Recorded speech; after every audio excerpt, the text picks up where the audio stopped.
terkait dengan masalah pengobatan atau masalah operasi dan lain sebagainya, itu dalam Islam kita ada sebuah hadis, la anzalallahu min da'in illa lahu dawa.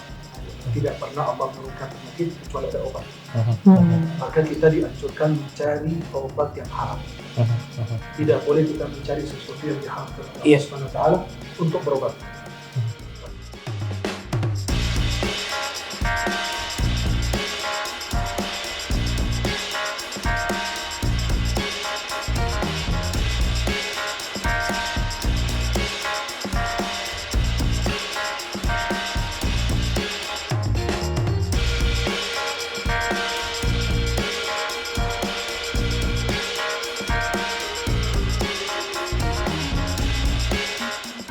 Ya, kembali lagi di Ngapis Ngobrol Asik bareng Tribun Solusi Jepos, dan tentu saja seperti tadi kita masih di episode yang sama dengan tamu yang istimewa, namun kali ini intonasi nada saya agak berubah karena lebih serius lagi ya kali ini.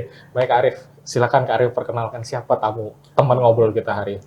Baik, seperti yang sudah hadir di tengah-tengah kita dan mungkin di judul dari podcast ini sendiri sudah ada ya. Di thumbnail tuh udah kelihatan. Di thumbnail sudah ada bahwa hadir di tengah-tengah kita ya ini Ustadz Syekh Ahmad Al-Misri.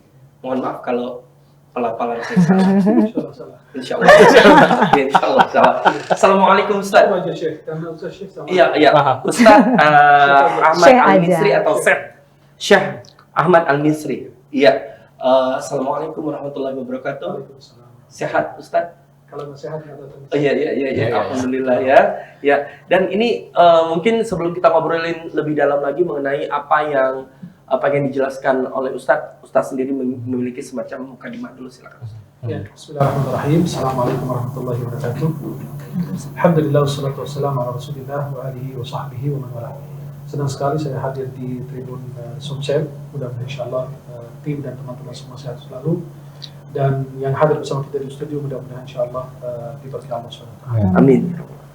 Terkait dengan masalah pengobatan atau masalah operasi dan lain sebagainya, itu dalam Islam kita ada sebuah hadis, la anzalallahu min da'in illa lahu dawa. Tidak pernah Allah menurunkan penyakit kecuali ada obat. Maka kita dianjurkan mencari obat yang halal. Tidak boleh kita mencari sesuatu yang diharamkan oleh Allah Subhanahu wa taala untuk berobat. Maka kalau obat itu tepat sesuai dengan penyakit, maka pasti Allah Subhanahu wa taala akan memberikan kesembuhan. Kemudian kalau terkait dengan masalah yang pengobatan, Nabi SAW pernah menyampaikan dalam hadis, obat umatku diantaranya ada 3. Yang pertama dengan minum madu, yang kedua dengan bekam, yang ketiga adalah dengan kain. Kain itu menempelkan besi yang panas di bagian yang sakit, dan Nabi tidak menganjurkan hal demikian kecuali pada saat darurat. Berarti sesuatu yang tidak disukai Nabi itu paling terakhir. Kalau sudah kita mencoba beberapa minuman atau berobat ke dokter, kemudian dia memang jalurnya hanya start di pengobatan dengan menggunakan besi yang panas yang ditempelkan di bagian yang sakit, maka itu boleh. Berarti karena kondisi darurat. Itu pilihan terakhir. Pilihan betul sekali. Masya Allah. Kalau Anda tahu ini, antum yang jelasin. Masya Allah. Jadi terkait dengan ini adalah solusi terakhir. Jadi untuk terkait dengan pengobatan, kita datang ke dokter yang ahli. Apalagi berkaitan dengan masalah operasi.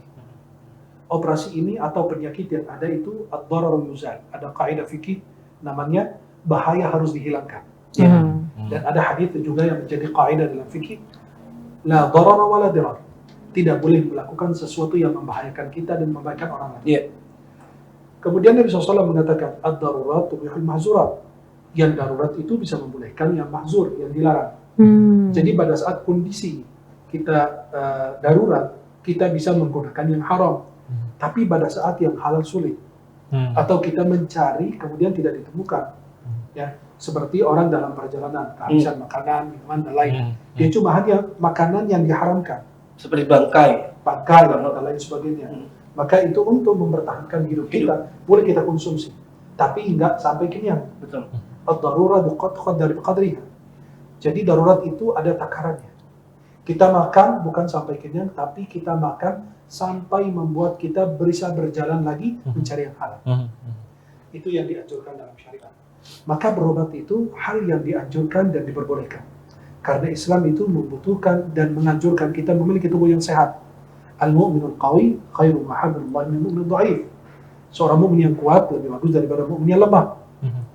Jadi kalau orang sehat, kalau orang semangat tapi tidak sehat, ya nggak terasa nikmat ibadah. Betul.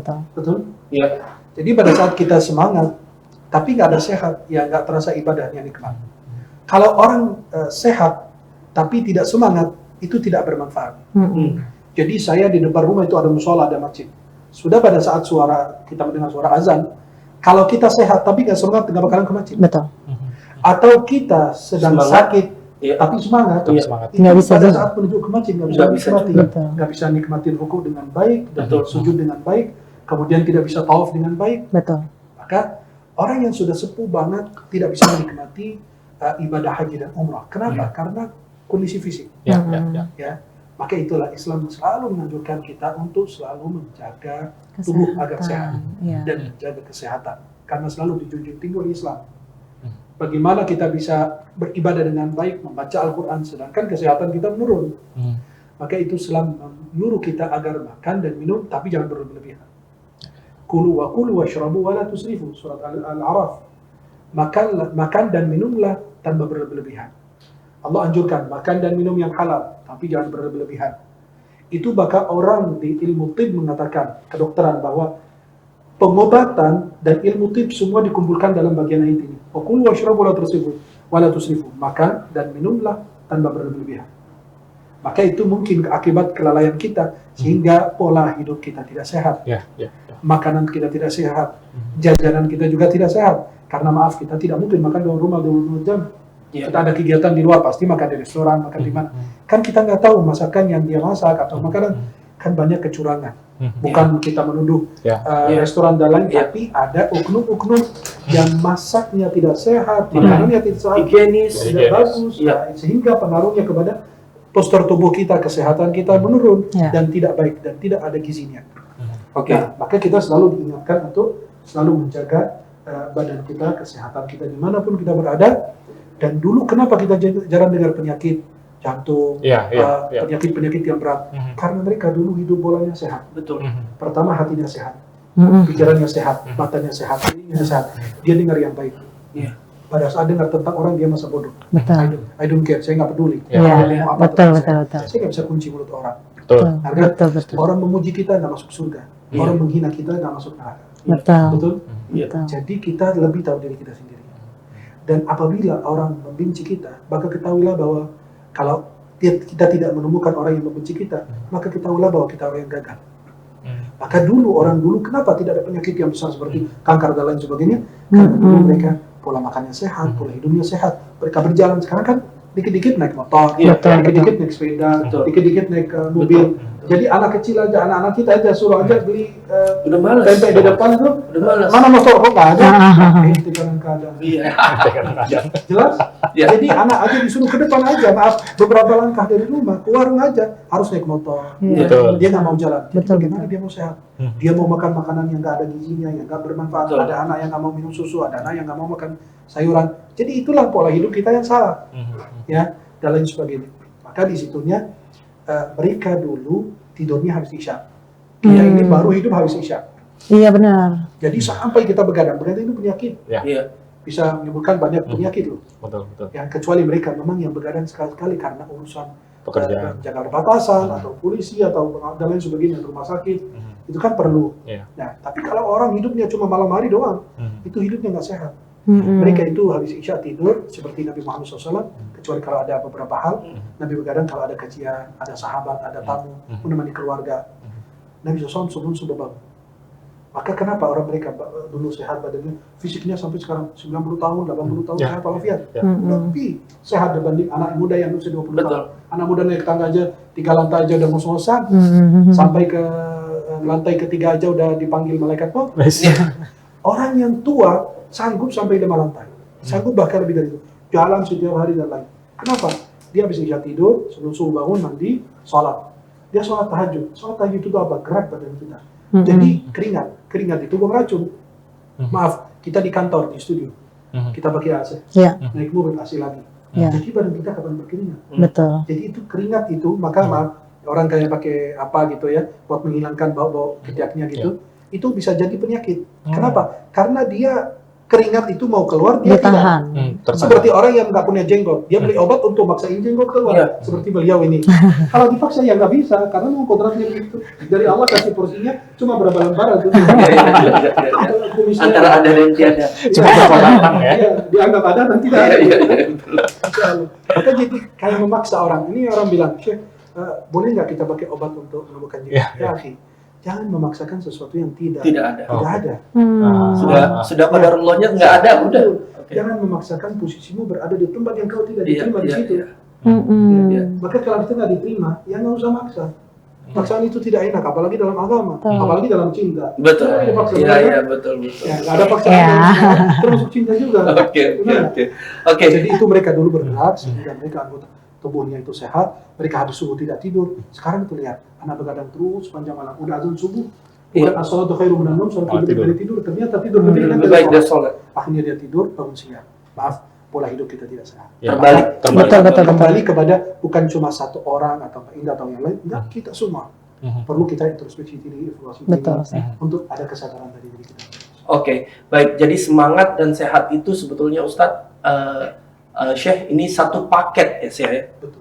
Bahwa semangat kalau tanpa sehat itu nggak bisa, sehat juga tanpa semangat juga nggak bisa juga. Oke, berkaitan dengan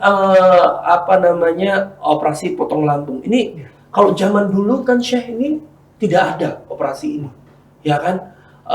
Dan baru populer itu baru-baru ini. Oke, dan tadi sudah sempat dijelaskan dari sisi medis, sisi kedokteran, bahwasanya ini aman dilakukan untuk orang-orang tertentu, yang dimana orang-orang tertentu itu memiliki masalah-masalah tertentu. Nah, kalau dulu aja nggak ada, terus kita harus mengkaitkannya dengan dalil yang mana, Syekh? Gini, Al-Quran ini sudah lengkap dan hadis sudah lengkap. Hanya kita yang kurang mengaji. Betul. Kalau Al-Quran, hadis Betul, sudah betul. lengkap, terus kita punya kaidah-kaidah yang sudah Oke. dikutip oleh para ulama dari Al-Quran dan hadis. Jadi ada beberapa hal yang muncul sekarang yang dulu tidak ada. Iya. Kita lihat kaidah-kaidah gimana. Dan masalah terkait dengan masalah operasi potong lambung ini, apakah itu diperbolehkan atau tidak? Nah, kita harus lihat dulu gambarannya seperti apa. Faidahnya apa? Mudaratnya apa? Kan kita bilang, ad-dararu lisan. Kaidah fikih kan, bahaya harus dihilangkan. Apabila ada dua bahaya, dalam kaidah fikih juga, apabila ada dua bahaya, harus kita mencari bahaya yang paling ringan. Betul. Mudarat paling ringan, maaf, jelas. Maka kita harus mencari mudarat yang paling ringan. Paling kecil. Betul. Maka itu Islam sudah punya kaidah-kaidah yang memang ada ulama khusus itu.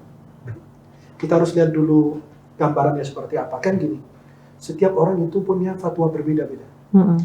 Yang ini beliau mungkin operasi, antum juga operasi, mudah-mudahan sehat semua. Amin. Ya. Tapi kalau seandainya operasinya, ini gimana dokter, menurut dokter ini bagaimana hukumnya? Antum bisa punya hukum sendiri, beliau punya hukum sendiri, antum bisa makruh, beliau bisa haram, beliau bisa boleh.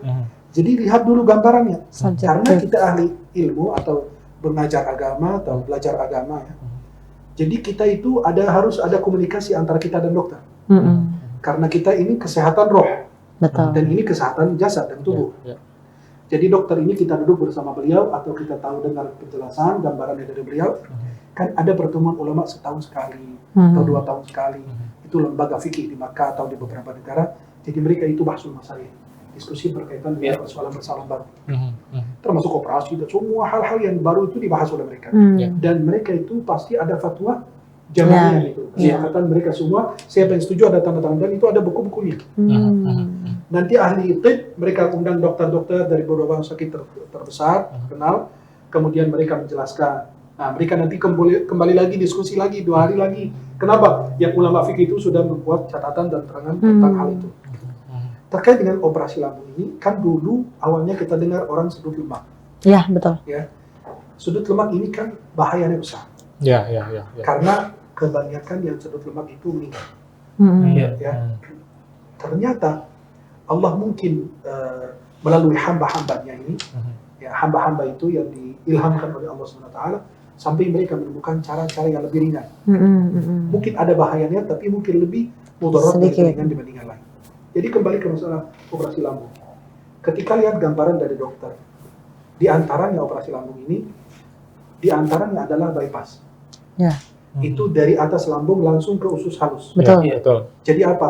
Dia Makanan langsung. Jadi langsung Iya, tidak dan dicerna diserap di dulu. dalam Ya. usus kita, Iya. jelas. Mhm. Dan itu dia turun drastis. Maka itu ada gambaran tertentu Mhm. dan ada orang-orang tertentu yang Iya, melakukan operasi itu. Iya. Ya, Iya. betul. Yang kedua adalah potong usus ya tersisa 25% sampai 50% atau kadar yang sudah diambil oleh dokter.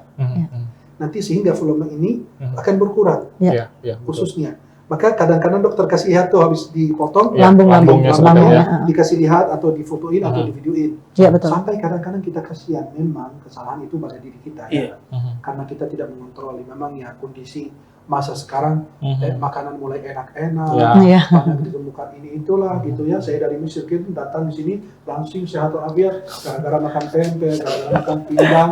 Jadi panas, duduk sampai duduk. Masya Allah. Nasi Masih gemuk. duduk sambil Orang harusnya kan jangan pakai sini. Iya. Kan terbawa gemuk-gemuk. Iya, Gemuk-gemuk. Oke. Jadi itulah gara-gara apa? Banyak makanan. Pola hidup ya. Manusia kepingin makan enak. Iya, dan iya. lain.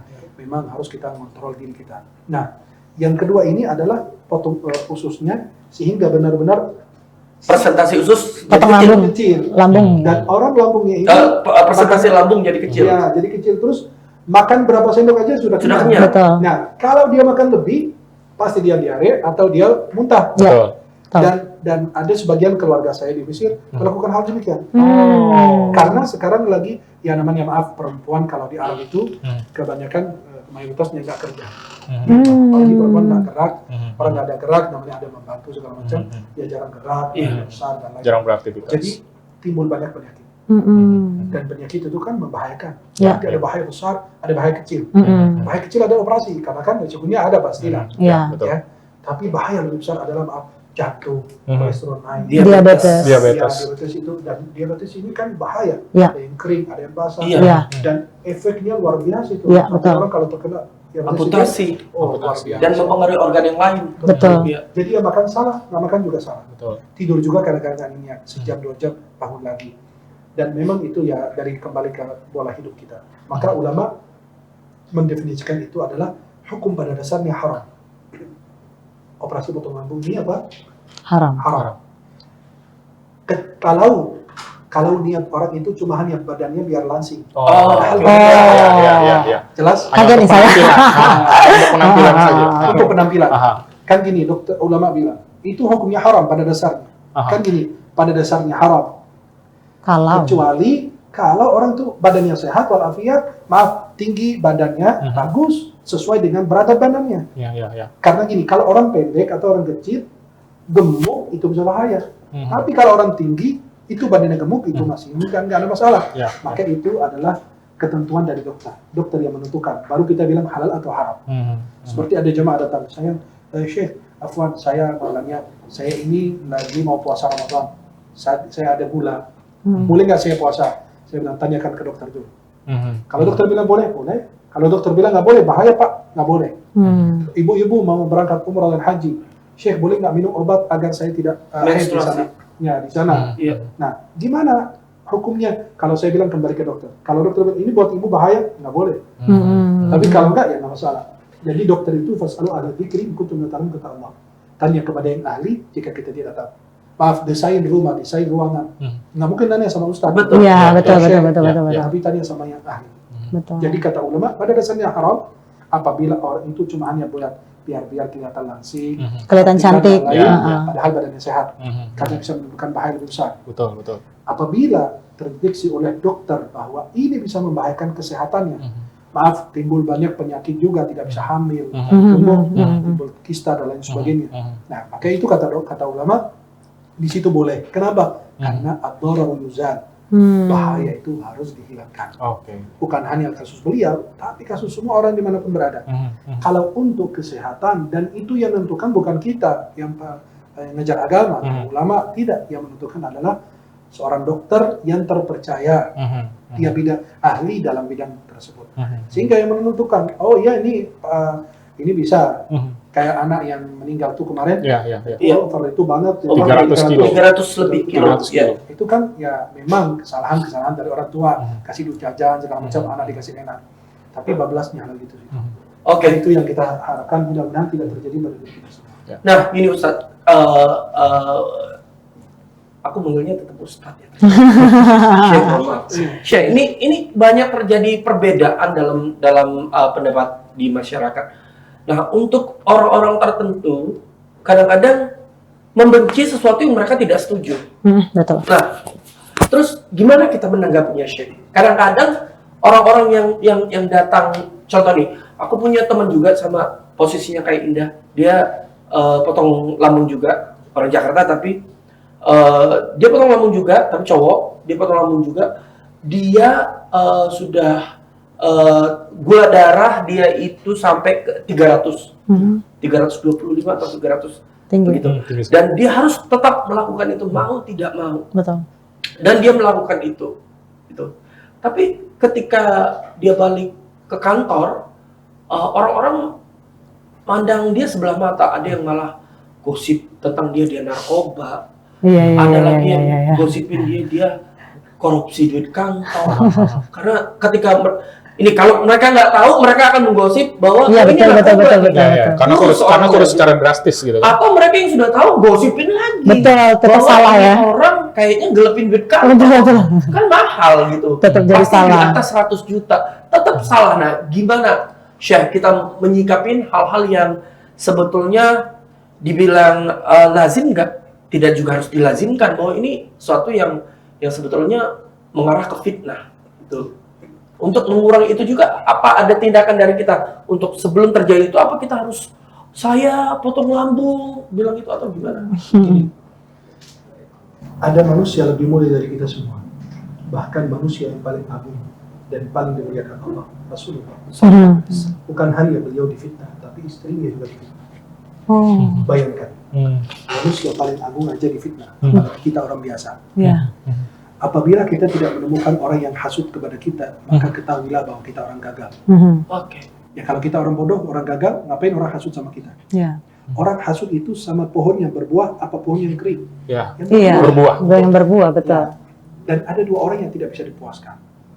Tukang hasut dan tukang dusta. Betul. Orang yang hasut hatinya tidak baik, tidak sehat. Jadi orang tersebut akan terus menghasut kita dan dia tidak akan tidak ada habis-habisnya lah. Karena hatinya itu ada penyakit. Yang kedua, orang berdusta. Kalau kita bilang, apa yang kamu dusta? Dia akan menutupi kedustaan dengan kedustaan baru. Betul. Kita ini tidak bisa kunci mulut orang semua. Betul. Dia bicarakan orang lain di depan. Kalau kita mau tahu ini orang bicara tentang kita enggak, perhatikan dia bicarakan orang. Perhatikan ketika dia duduk sama kita, dia bicara tentang orang nggak? Iya. Dia pasti ngomongin kita di belakang. Iya. Setelah kita lari dari dia pasti ngomongin kita juga. Yang dilakukan pada saat fitnah. Fitnah itu orang hebat sebelum terjadi fitnah dia sudah mencegah, sudah menjaga lisannya, biar tidak ikut dalam persoalan ini. Tapi pada saat orang bodoh itu tahu itu terjadi fitnah, kalau sudah banyak kehancuran, sudah banyak kerusakan. Maka kalau kita orang memfitnah itu, kita tidak bisa buka mulut orang. Tidak perlu kita klarifikasi kecuali diperlukan. Atau perlu kita klarifikasi, tapi tidak terusnya. Seterusnya kita cuma hanya mikirin dia. Jadi kita sakit hati, kita kotor, kehidupan kita dia bisa lanjut. Malah kita meninggal duluan. Banyak orang maaf. Saya bilang lisan ini tidak bertulang, tapi bisa menghancurkan tulang belulang. Lisan ini Allah kasih pagar dan gembok nih, biar ditutup. Ada gigi. Nah, jadi apa? Allah kasih 2 telinga, 1 lidah. Dia lebih banyak mendengar dibanding bicara. Maka orang yang banyak bicara itu kesalahannya lebih banyak. Betul. Maka dalam Islam itu Nabi bersabda dalam Sunan An-Nasai, "Man shoma tanaja." Barang siapa diam, dia akan selamat. Maka pada saat fitnah itu kita difitnah, kita klarifikasi aja jika diperlukan. Yang kedua, kita doakan hidayah. Kita tidak mau saudara kita diazab di neraka gara-gara kita. Kasihan dia. Orang itu memfitnah saya, menjelekkan saya. Kasihan kalau dia azab gara-gara saya. Saudara muslim juga kok. Tapi kita doakan hidayah. Saya ini tugas memberi manfaat, bukan agar dikagumi orang. Betul. Saya ini dai, mungkin banyak yang sudah tidak suka, ya silahkan. Ya. Tapi saya tidak diciptakan oleh Allah untuk apa? Dikagumi orang, tapi untuk berbagi manfaat kepada orang. Iya. Khairun nas anfa'un linnas. Sebaik-baik manusia adalah manusia yang bermanfaat. Maka jangan berusaha merubah diri penampilan kita agar dilihat indah di mata orang. Ya, tetapi kita kontrol akhlak kita, sifat kita, kelakuan kita, karakter kita agar dipandang paling mulia dan paling indah di mata orang. Jadi, oke, terima kasih Ustaz atas penjelasannya. Ini aku punya satu pertanyaan lagi yang sebetulnya sedikit menggelitik. Kalau kasusnya teman aku di Jakarta, itu dia potong lambung, dia masih dalam keadaan single, tidak punya istri, gitu. Nah, Indah ini kan sudah punya suami. Alhamdulillah kemarin suaminya mengizinkan. Akankah menjadi haram Ustaz kalau misalnya Indah potong lambung, Halal. kemudian tanpa izin Pak suami? Akankah jadi haram? Kan gini, itu berkaitan dengan individu beliau, pribadinya beliau. Jadi ada hal-hal tertentu. Rumah tangga ini bukan dibangun dalam satu pasangan, tapi dibangun untuk berdua. Jadi apapun itu perlu didiskusikan, kecuali dalam hal-hal seperti mengeluarkan uang suami harus ada izinnya. Puasa sunnah sedangkan suami ada di rumah itu harus dengan izin suami. Kemudian keluar dari rumah harus izin suami. Bekerja izin suami. Tapi apabila berkaitan dengan kesehatan dianjurkan dari bab wa'ashiruhunna bil ma'ruf, menggaulilah mereka dengan baik. Yang namanya hidup satu rumah, nah mungkinlah istri berangkat mengucilkan, kita nggak tahu. Ya dianggap nggak mengucilkan suami, meremehkan suami. Gimana seorang istri tidak menghormati suami. Nah, maka itu lebih bagus didiskusikan dengan suami. Kenapa? Jika terjadi hal-hal yang tidak diinginkan, kan keluarga tidak terkejut loh. Kok gimana dia gitu kan? Lagi ngapain? Maka lebih afdal didiskusikan dengan suami. Kalau menurut saya sih nggak masalah. Ya, tapi lebih afdal karena kita satu keluarga, satu rumah dan lain sebagainya. Maka yang diharapkan itu adalah berdiskusi antara suami istri. Kemudian nanti kenapa suami akan diberikan support, ada diberikan dukungan, karena dia perlu ada yang mendampingi, ada yang menemani sesudah pasca operasi ini. Gitu. Maka kalau untuk mendengar pendapat orang kita tidak masalah, penting pendapat dokter dan pendapat ulama. Baik. Jadi dokter bilang boleh, ulama bilang boleh, selesai. Apalagi kita perlukan, kita lebih tahu. Maka Islam itu menyuruh kita menyembunyikan dua, penyakit dan sedekah. Sedekah sekali-kali ditambahkan boleh, biar bisa mengajak banyak orang. Ya, tapi kalau penyakit lebih bagus disembunyikan agar orang tidak yang ini sama kita malah senang. Alhamdulillah. Maaf, ada orang ada masalah dengan kita, tiba-tiba dia dengar kita jatuh, kemudian kepala pecah atau apa gitu kan, kecelakaan dan lain. Oh tuh kan, nih kuala dia gara-gara ini gitu kan. Maka dikait-kaitkan manusia sekarang, apalagi bikin konten ya. Maka sekarang saya selalu ingatkan, maaf saya tampil TV atau ada konten di YouTube, itu selalu saya bilang konten ini biar bermanfaat. Karena kita meninggal dunia, meninggalkan jejak yang baik. Sebagaimana kita meninggalkan jejak baik di bumi, kita tinggalkan jejak baik di hati manusia. Maaf, iblis itu dilaknat, Abu Jahal dilaknat, tapi Abu Bakar radhiyallahu anhu, Umar bin Khattab radhiyallahu anhu, semoga Allah meridai beliau. Jadi itulah, tinggalkan jejak yang baik, kita hidup di dunia sebentar. Maka saya tidak punya waktu untuk membenci orang yang membenciku. Hidup di dunia ini sebentar, saya nggak punya waktu untuk membenci mereka. Terserah, ya Nabi aja difitnah, masa saya nggak difitnah? Ya kalau nggak difitnah saya berarti sempurna dong. Betul. Ustadz, saya boleh nanya? Karena ini benar-benar menarik sekali kan. Tadi kan Ustadz sudah jelaskan bahwa tindakan ini akan menjadi haram jika memang keinginannya itu berbeda ya, maksudnya itu kebutuhannya berbeda. Nah dalam hal ini kan mungkin tadi Ustadz juga sudah mendengarkan penjelasan dari dokter, kemudian pembicaraan kita yang mana berarti saya insya Allah diperbolehkan ya Ustadz ya, menjadi halal. Apa yang disampaikan oleh dokter, akhirnya Indah ini perlu, maka itu dikarenakan rekomendasi dari beliau dan beliau yang ngecek dan lain sebagainya kan, maka itu diperbolehkan. Berarti menjadi jangan habis kita operasi, kemudian tadi kan Mbak Ida sampaikan bahwa terkait dengan masalah endorse segala macam kan, ya menerima makanan dan lain kan harus saya batasin, harus saya hilangkan atau gimana kan, atau diakhiri. Nah, jangan sehabis operasi kalau benar-benar untuk kesehatan, kan sekarang dikasih hal sama Allah lagi, sampai kembali sakit lagi. Artinya apa? Itu kita membawa mudarat bagi diri kita. Betul. Nah, jadi kan berarti dalam hal ini secara subjektif berarti insya Allah halal nih. Kita sudah berusaha kadang-kadang menjelaskan. Kita nggak ada hukum halal dan haram. Kita ada boleh dan tidak. tidak. Oh, boleh dan haram. Ya, itu mubah. Oh, oke. Hal yang diperbolehkan. Hal yang diperbolehkan. Berarti dalam kondisi ini, ya, berarti dalam kondisi ini Indah diperbolehkan insya Allah. Ya. Nah, Dan jadi, banyak penonton juga teman-teman yang nonton Mhm. bahwa kalau dokter sudah memastikan bahwa ini perlu operasi, ya silakan dokter Lakukan. Oke. Ya. Oh, oke. Selama tidak ada sesuatu yang bertentangan dengan syariat. Iya, Nah, iya, iya. tadi saya tertarik sekali dengan pendengaran penjelasan Ustadz mengenai klarifikasi tadi kan, karena hal seperti ini tuh sudah sering saya alami. Karena yang namanya sosok public figure bisa dikatakan seperti itu, tentu saja banyak orang yang kadang-kadang pakai akun fake, mereka seperti kata Ustadz tadi merelakan waktu untuk membenci seseorang, kadang-kadang melakukan, dan mana saya setuju juga dengan kata Ustadz tadi bahwa kita nih semua nanti akan diminta pertanggungjawabannya. Iya, Jangan sampai iya. nanti ketika kita meninggal itu justru banyak sekali hal-hal yang harus kita pertanggungjawabkan.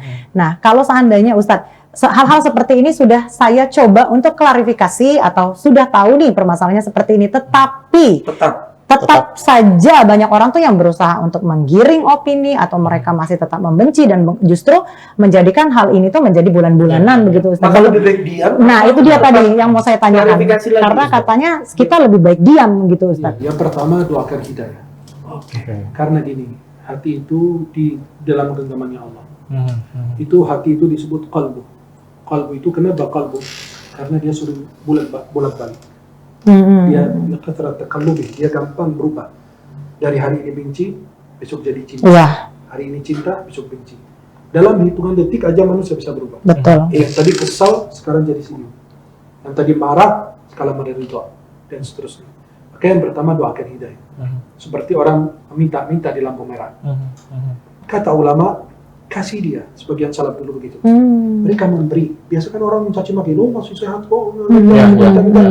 Kasih dia.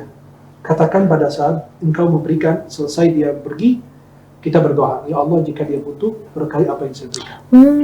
Ya Allah, jika dia bohong, jadikan ini dosa terakhirnya. Itu selalu diajarkan husnudzan. Berbaik sangka kepada saudara, kepada teman, sahabat, siapapun termasuk orang-orang yang membenci kita. Tetap berbuat baik. Kan ada salah satu sahabat yang ikut menuduh istri Nabi Sayyidah Aisyah bahwa beliau berzina dengan tuduhan itu. Haditsatul ifk, ya berita yang bohong tentang Sayyidah Aisyah. Itu ada seorang sahabat yang dikasih bantuan bulanan oleh Sayyidina Abu Bakar. Pada saat orang ini memfitnah anaknya Sayyidina Abu Bakar, istri Rasulullah, kata Sayyidina Abu Bakar, saya nggak kasih lagi. Itu kan, wah itu udah ke bawah perasaan ini. Ya, betul. Kemudian Allah Subhanahu Wa Taala sampaikan bahwa kalau engkau memberi lebih bagus. Dalam surat An-Nur dijelaskan juga. Walaupun Jadi dia kata sudah Sayyidina Abu jahat. Bakar, Walaupun sudah jahat. Walaupun dia sudah jahat. Walaupun sudah jahat, Oke. sudah menuduh, apalagi dengan tuduhan yang lebih besar. Berarti poinnya Ustadz, insya Allah selalu kita diminta sama agama kita Islam. Pertama husnuzon, yang kedua adalah mendoakan, yang ketiga Yang adalah ketiga, balaslah keburukan dengan kebaikan. Betul. Kasih hadiah. Tahadu tahabu kata Nabi. Berbagai hadiah insya Allah mendatangkan kecintaan. Ketika kita kasih hadiah orang yang benci kita, ternyata dia berubah pikiran. Loh, tadi dia orang jahat, dia orang ini. Kok dia bisa kirim ke saya hadiah? Terus berikutnya, kalau Anda merasa resah, kan sekarang kita hidup di dunia, ada aturan. Apakah ada aturan dari Allah atau aturan dari pemerintah? Yang di setiap negara diperlakukan undang-undang. Kalau seandainya kita merasa resah, meresahkan kita, keluarga kita, dan lain sebagainya, atau akan terjadi fitnah lebih besar, atau akan terjadi mudarat lebih besar, kan bisa dilaporkan ke pihak yang berwajib. Kenapa? Karena bahwa di depan publik saya sudah melaporkan A atau B. Masalah ditindak atau tidak, ya insya Allah kita yakin dengan aparat bahwa mereka akan menindak orang yang begini, mencemarkan nama baik, atau menjelekkan orang, atau memfitnah orang. Itu kewajiban apa? Atau ini adalah sisi daripada hukum. Mereka akan menentukan dia bersalah atau tidak. Karena masing-masing al-bayyinatu 'alal mudda'i dalam hadits Nabi SAW. Orang yang menuduh itu wajib mendatangkan bukti. Kita nanti akan buktikan dia, itu kan ranah hukum, bukan ranah kita. Maka Islam itu pertama kita berhusnuzon, berbaik sangka, yang kedua mendoakan, balas kejahatan dengan kebaikan, kemudian yang ketiga, yang keempat adalah bisa melaporkan ke pihak yang berwajib. Selepas itu sudah kita tidak ada tanggung jawab. Kenapa? Allah akan mengadili. Apapun yang mereka sampaikan, Allah katakan dalam Al-Quran, satu kitabu syahadatu wa yus'alun. Akan dicatat kesaksian mereka, pembicaraan mereka, konten mereka, dan mereka akan bertanggung jawab di hadapan Allah. Kan maaf, kita perlu di akhirat pahala juga kok. Betul. Nanti kan orang ngomongin kita, ya. Kita Maka dapat orang pahala. datang dari kiamat dalam Sahih Muslim, Iya. datang dari kiamat sudah bangkrut. Iya. Sudah tidak ada lagi Nggak pahala ada yang pahalanya, melekat. karena kan kebaikannya dibayar, kan bayar pahala orang. Dari pahala dia dibayar ke orang Dipindah, yang ditransfer berpahala. pahalanya. Ditransfer. Kalau pahalanya udah habis, belum tuntas, Iya, diambil berukan orang dikasih ke dia. iya. Alhamdulillah. Maka itu selalu Islam mengajarkan jaga lisan. Kenapa? Lisan itu adalah sebab kecelakaan kita dunia akhirat. Betul. Maka kalau seandainya menuduh, ya udah serahkan kepada Maha Kuasa, cukup dengan hasbunallah wa ni'mal wakil. Wakil. Ni'mal maula ni'mal nasir.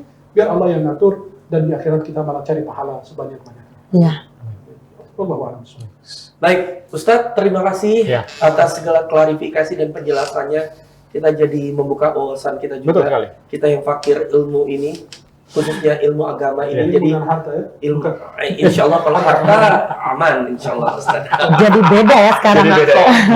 aura podcastnya. Orang podcastnya Jadi insya Allah dengan ini semua bisa terklarifikasi dengan benar. Karena tadi sudah kita bicarakan dari dua sisi. Betul. Yang pertama sisi Medis, kedokteran, aha. medical, dan ini adalah dari sisi agama, di mana kalau sudah cocok keduanya dan sudah bisa dibilang memperbolehkan, dan kedua hal ini akan menjadi kedua hal yang selalu insya Allah berjalan beriringan. Ya, Oke. Dan tadi juga Ustadz juga mungkin Indah, kita berdua juga mungkin kita bertiga ini sempat dibenci juga sama orang Indahnya. Ya, saya sempat ada yang benci, mungkin insya Allah juga kedepannya kita jadi lebih tahu bagaimana meng-counter orang yang membenci kita. Ya. Oke. Baik. Jadi sudah dijelaskan juga sama Ustadz, dan juga tadi secara medik juga sudah jelas banget sama Dokter Handi. Andi, Ah. bahwasanya ini boleh dilakukan dengan kondisi tertentu. Sekali lagi, quote unquote, ini kondisi tertentu. Jadi nggak serta-merta, gue gemuk, terus langsung bisa. Nggak juga, Nggak, ada nggak bisa. proses. Ada proses, dan juga seperti yang dijelaskan kalau dari sisi medis kan, mungkin ini kan hari ini episode-nya sangat panjang sekali ya. Episode cukup panjang, mungkin ada yang nonton di awal lupa nih. Mungkin saya mau mengingatkan sebenarnya juga tadi ngomong soal siapa yang berhak adalah memang ada kriteria-kriteria khusus betul. untuk menjalani proses operasi ini, dan itu pun prosesnya panjang, perlu Karena kan konsultasi. ada olahraga dulu. Iya, ada olahraga, ada diet, Iya, betul betul. sekali sih. Kalau Aha. tidak berhasil baru. Iya, pilihan terakhir, betul sekali. Dan tentu saja hari ini menjadi episode yang sangat panjang dan sangat berisi. Kalau saya boleh pinjam istilahnya ilmiahnya, daging semua obrolan kita hari ini. Dan tentu saja mungkin Apalagi masih suasana lebaran. ya betul suasana lebaran ya. Lagi semua langsung begitu ya. Ya, gemuk lagi bang. Tapi seperti saya bilang, hidup ini cuma sebentar. Betul. Dan durasi kita memang sebentar kan. Betul. Kalau yang hidupnya sebentar lihat beliau. Iya, Masya Allah. Masya Allah. Sampai besok, sampai tahun depan, sampai 20 tahun. Tidak panjang umur, tapi berkah dalam umur. Iya, Amin. Amin. Baiklah, karena durasi kita memang hari ini sangat istimewa, dan terima kasih sekali lagi ya sudah menjelaskan begitu banyak hal, memberi kita pengetahuan yang baru. Terus juga terima kasih Dr. Hendy yang sudah memberikan kita insight-insight yang baru mengenai kesehatan, bahaya obesitas, dan betapa pentingnya kita menjaga kesehatan dan pola hidup sehat itu. Dan terutama ini ada Mbak Indah yang hari ini membagikan pengalamannya secara langsung menjalani proses prosedur operasi potong lambung yang begitu panjang dan manfaatnya juga begitu banyak ya. Iya, banyak. Dan terima kasih Kak. Terima kasih juga kan untuk Tribun Network, saya siap untuk dapat menggantikan posisi Vano di episode berikutnya. Ingat. Ya. Udah nggak seberapa dihajar orang lagi. Aduh. Terima kasih sekali lagi Kak Arif Ya. sudah menjadi teman ngobrol saya hari ini. Saya sekali lagi terima kasih teman ngobrol saya, dan juga Mbak Indah terima kasih sudah menjadi teman ngobrol. Dr. Handi walaupun secara virtual, sekali lagi terima kasih juga sudah menjadi teman ngobrol, dan tentu saja saya mengucapkan terima kasih banyak kepada teman ngobrol yang menyaksikan episode yang sangat istimewa ini. Dan tentu saja tetap saksikan Ngartis ngobrol asik bareng Tribun Sumsel Sriwijaya Post dan Tribun Sumsel setiap ada episode. Dan tentu saja acara ini bisa dapat Anda saksikan di seluruh platform sosial media Sriwijaya Post dan juga Tribun Sumsel. Jika mungkin ada yang kepotong, bisa diulang lagi, ditonton ulang lagi supaya mendapat ilmu yang lebih banyak lagi. Dan tentu saja Ngartis akan terus menghadirkan bintang-bintang tamu yang istimewa, tentu saja akan memberikan Anda insight-insight yang baru, bahkan sesuai dengan keinginan atau mungkin apa yang Anda saat ini menjadi isu-isu terkini. Baiklah, saya Vano Tahalele, terima kasih sudah menyaksikan Ngartis. Akhir kata, tidak ada gading yang tidak retak. Kami mohon maaf apabila ada yang kurang berkenan di hati Anda. Sampai jumpa di episode Ngartis berikutnya. Ciao! Assalamualaikum.